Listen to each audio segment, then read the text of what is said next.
Hello and welcome to Label Sessions Presents. Label Sessions is a global platform that connects you to the best advice from the most interesting people, whether you want advice, mentoring, or ideas.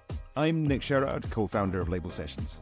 In this episode, Maxine Mackie of Label Sessions talks to Anna Foat. Anna is a design-led, passionate innovator. Previously of BlackBerry and IBM, she is now leading the charge at Sun Life, looking for new ways to change the status quo and bring forward global transformation in business. Maxine talks to her to find out more. Anna, thank you so much for joining me today. Could you just introduce yourself to the Label Sessions audience, please? Sure. My name's Anna Foat. I am an unlikely technologist with an English degree that ended up at an insurance company trying to drive change.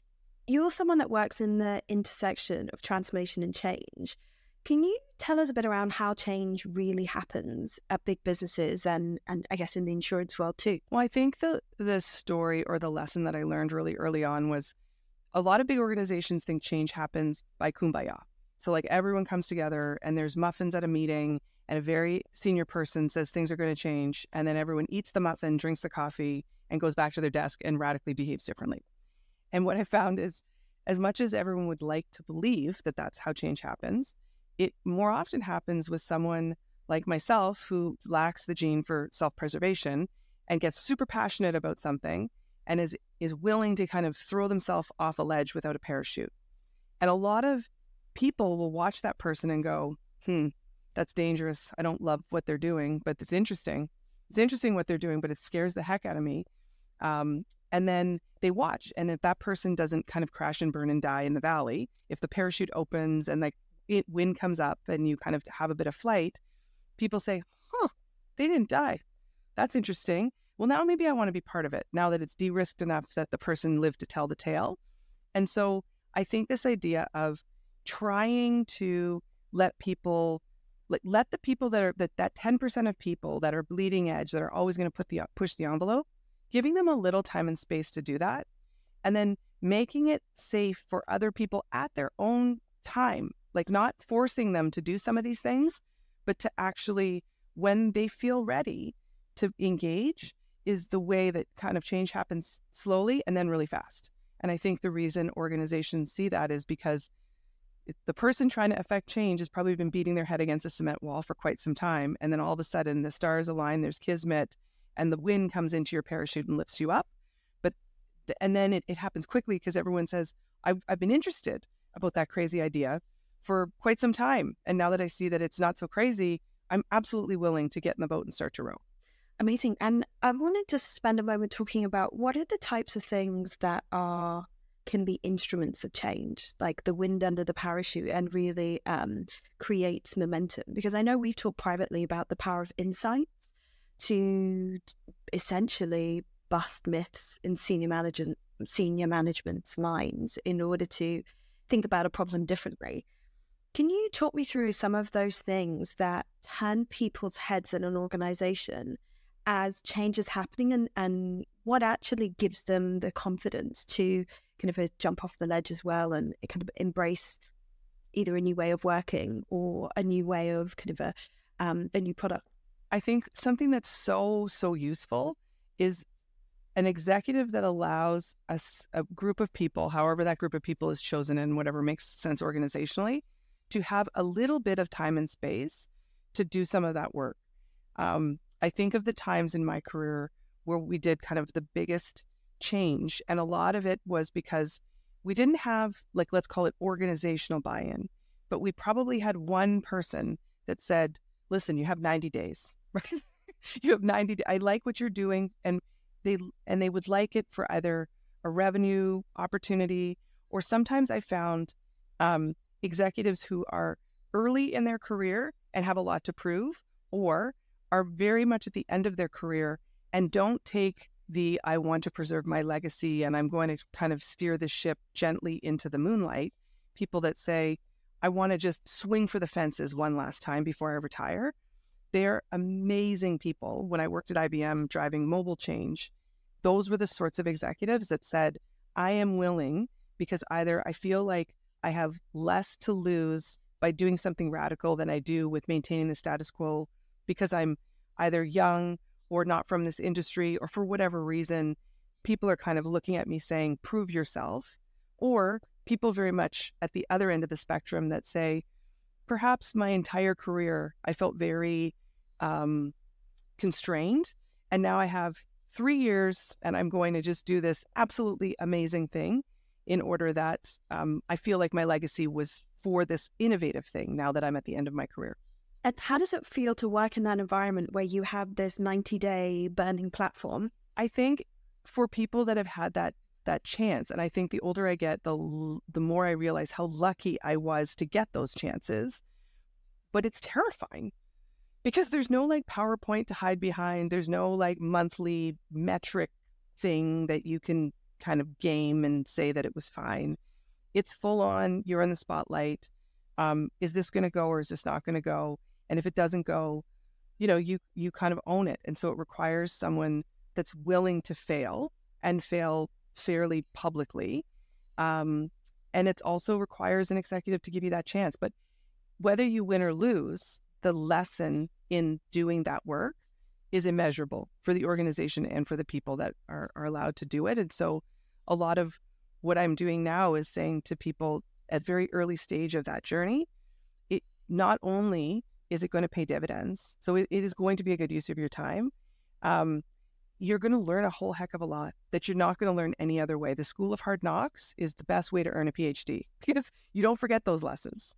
And if you were having a conversation with somebody that has a mandate for change or to test or pilot a new product, what advice would you give them to keep their head up and navigate those kind of a potential failures and kind of the I guess the natural stresses that happen within a team and then within a wider organization? I think knowing that it's going to take multiple goes to be successful, and the best advice is use unconventional means. So if the way in which things work at your company is you go to this tribunal and they bless the project and then you get money and you do the thing and you didn't get it going that way, like that, I call that the front door. So you knocked on the front door. The front door did not answer, but like there's a window, there's a back door, there's maybe a cellar door. Like there's other ways to get Climb through the window. I've climbed through windows, like it, and to try to, and different stakeholders. So the stakeholder that you think you need, I mean, maybe you can't get the first go around, but there may be other stakeholders who will be super supportive, and it might take 5 steps. So you might think it's a 1-step job. It might be a 5-step job. And then that's how much do you want to push the idea, right? Is the juice worth the squeeze? Let me ask you, how important do you think telling the story during a change project is, or waiting till you've had a win and you can share that win with people? Do you have a point of view on those two different approaches? My personal belief is the more you can talk about what you're doing as you're doing it in a way that's engaging to people, the more useful that energy will be. So I'll give you an anecdote. Many years ago, we were trying to do work with IBM when I worked at BlackBerry. And fundamentally, we thought the bias of IBM was they weren't totally bought into mobility as a concept. This was maybe 2005. So it was more of a nice to have for them, and it was an absolute core business for us. And, as we were explaining what we wanted to do with them, I just looked around and thought, I don't actually think we have fundamental agreement on the value of the affordance of this technology.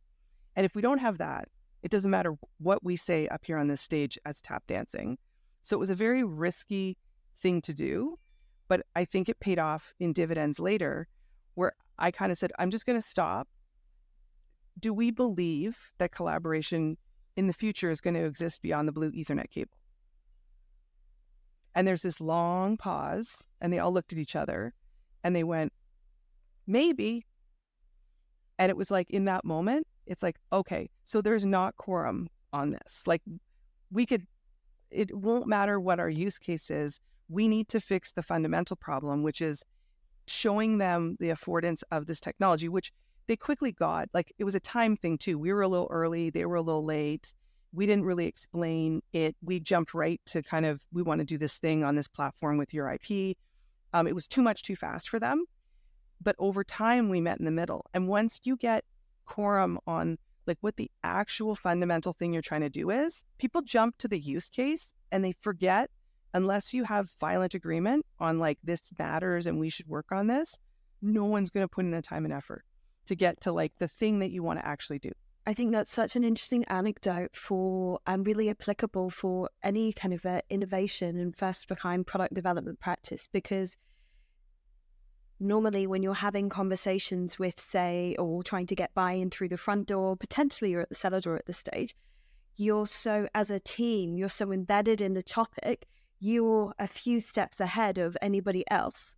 And I think that's a really great piece of advice, to find that way to either meet in the middle, or this agreement of, not really meet in the middle, but the agreement of there's a reason why we're doing this.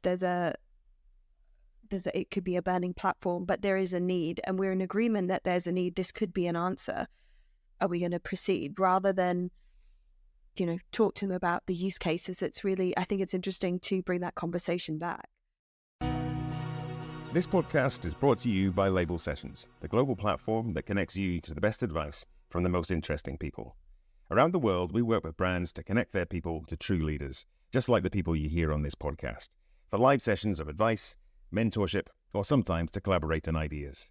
To find out more, visit labelsessions.com and book in for a demo with our team. Let me ask you a bit around change and when change is embedded, because I think that I've noticed a lot in change and transformation agendas that there's a real in the language that's used, there's a real push to have the whole business together. And what I mean by that is the whole organization with you at every step of the way, and huge kind of a company-wide initiatives. And what you said earlier I thought was really powerful around, actually change happens really slowly and then happens really fast. Could it be more powerful actually with people leading change agendas to find their almost front line and then use them to deliver the first wave of change and then address the wider business? Like, what advice would you give to leaders trying to change a culture of an organization? Yeah, I read this analogy the other day about different people in different parts of the organization. And I think you don't want the whole organization full of people like me. It would be chaos every single day. So there's people like me in an organization, and they're useful in some respects. I had a boss that said to me, "Lord, you just don't want to water the flowers, do you?" I said, "No, I want to design the flower. I want to find the flower. I want to figure out the pot for the flower. And once the flower's in the pot, like, don't trust me ever to remember to water the damn thing. Someone else will take great pride in making sure that thing is watered on schedule. That person is not me." And I think in organizations, that is also true. There are absolutely people who want to run consistent operations, and big organizations need people like that. And we shouldn't punish people that have that orientation, because we need them. We should let them do the things that they're good at and that they want to do. I'll tell you a story. When we were doing some of the work at BlackBerry, we had to build a new value proposition for this thing that we ultimately got IBM to agree to. So you can imagine IBM marketing guidance, at that time BlackBerry marketing guidance, massive rule books about what we could and could not do. And so I approached this guy to say, I'm not a marketer per se. Like, I did this thing, we have this legal agreement, we're going to go to market. Like, could you work with me, and could we figure out what we should say, honoring both of these value propositions? And he just flat out was like, "No." And I said, "Sorry, what?" And he just went, "No, that's not my job." And I said, "Oh, okay, you're in marketing. This is like a marketing thing we're trying to do." And he very abruptly said, "It's not in the guidance though, Anna." And I said, "Well, I know it's not in the guidance because we just made the thing. So it couldn't have been in the guidance. We made the guidance last year. So we didn't know we were going to make this thing. We made the guidance." And he said, "I know, but it's not in the guidance." So basically no. And flash forward, I ended up doing some of it badly because I'm not a marketer. This gentleman's boss called me and said, "Why are you doing my team's job?" I kind of gently explained I didn't want to, and I definitely thought there was someone better than me to do it. And then he quickly realized the resistance of some of his team. And I said, "Listen, it's not for me to kind of call out this guy who did not feel comfortable," because I really quickly realized I could have pushed or been difficult, but you can't make people be creative. You can't make people do good work. So I'm like, he doesn't want to do this. He's scared of this work. So it's not going to be good.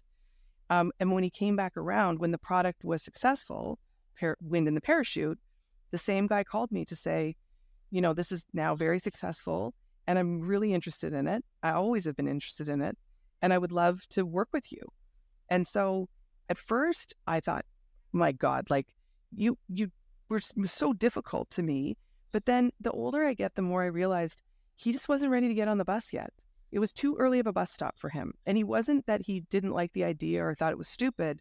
It was just too scary for him at the time I asked him. I was a little early. And I guess that what I have a sense that you operate with a lot of grace to people to say, that's fine. That wasn't the stop for you. Jump on the bus when you're ready. Which I think is a really important thing for people leading change, to acknowledge that not your message isn't going to land with everyone at every time, but actually you're better to have that front line of people, and then it really builds confidence in what's happening. But let me ask you something, because I think that people leading change and transformation at big organizations are facing sometimes often tension in the business when people aren't ready to get on the bus when you perhaps want them to. How do you kind of stay motivated and cultivate your well-being in that kind of a wider environment? Well, I think finding your people, right? There's a group of experienced design practitioners inside the company, and it's good. Like, you need a good vetting session of like, oh my gosh, like, why is this so difficult? So I think that's really useful. And I think, again, to your point about grace, like, I just say this a lot to practitioners to say, you need to treat the people that you're trying to affect change with as much empathy as you often have for users. We did a session and we had quite a few actuaries and underwriters in it. And one of the underwriters kind of said, like, I'm really interested in all this and what you're doing, but it's really like, it's so different for me. And just acknowledging that, like, yeah, in fact, that must be extremely challenging. So for someone to be willing to go along for the ride, like, that's huge. And so just don't kind of react to, oh, this is so different and weird. It's like, yeah, for you it is. Like, and I totally get that. And I'm so appreciative that you kind of put down your reservations and came along for the ride, because the same person basically said, like, I think this is actually useful. I'm just trying to get my head around it, which is a really honest and fair answer. So the only way you can respond is with empathy, to say, like, thank you. And I think, and what you really highlight is the importance of the people element in respect. And I think that was a great point around the empathy. You need as much empathy for the people who are, I guess, on the precipice of change as you are for the users of potentially an end product. I think that's something that people often forget. It's like, this is a diktat. It doesn't really work.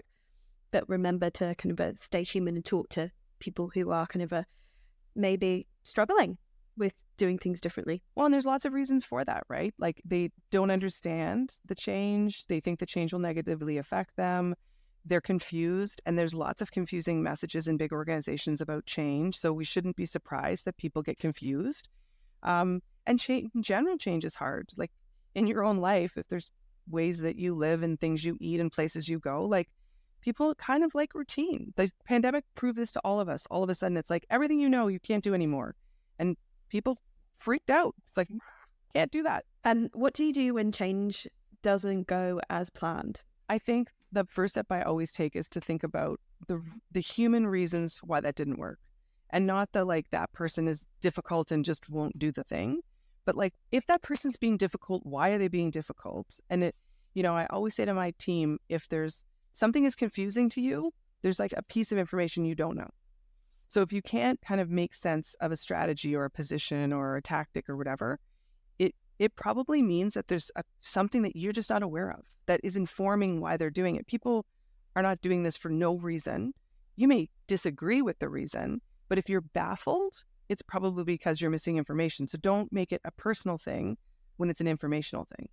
Like, figure out why, and then have a conversation about, is this true or not? Is it useful or not? Like, do I agree with it or not? But that's secondary to understanding the actual rationale. So let me ask you, Anna, what tips would you give to other transformation leaders?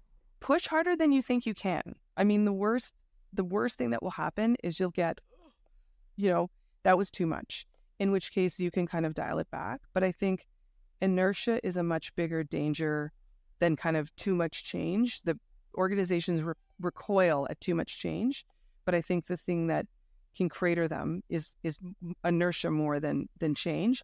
But figure out how to meet people where they are. So I feel like if you're this innovator, design thinker, experienced design, you live in this space, then it kind of behooves you also to think about the person that you're trying to affect change with.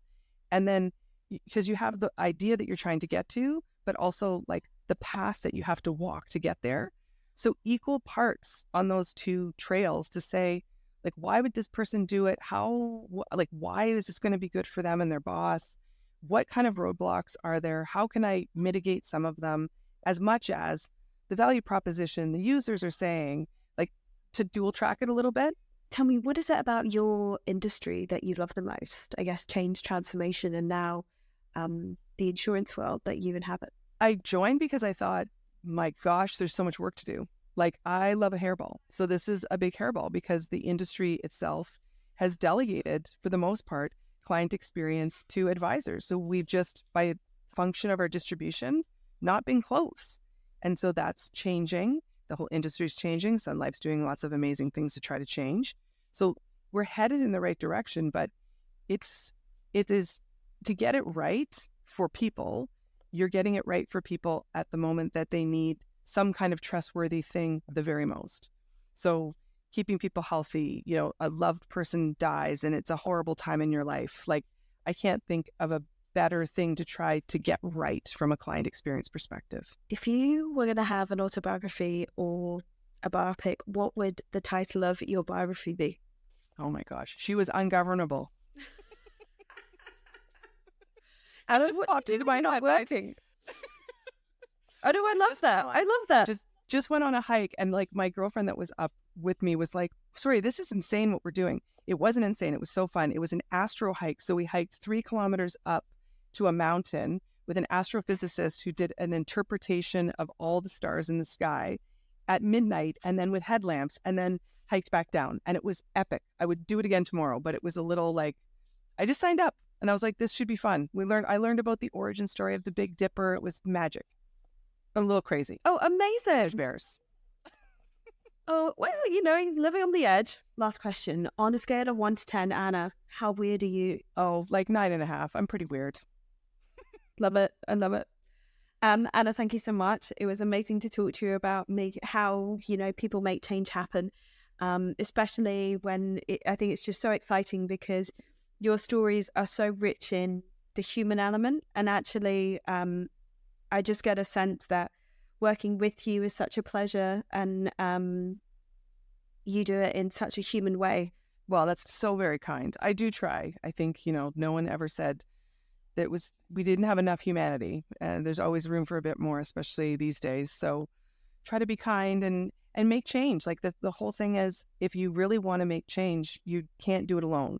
So for everyone that, I spend time talking to executives about, it's not a solitary genius saying, aha, it's really teams of people. So if you can't foster that in the organization, and if people in those teams can't kind of radiate that to other people in those groups, I mean, you'll never be successful. So it's also self-serving. Like, if you want to actually do the thing, you kind of have to do this too. So concludes Label Sessions Presents. Be sure to follow and subscribe to the podcast, no matter your platform. And of course, start your journey with us today at labelsessions.com.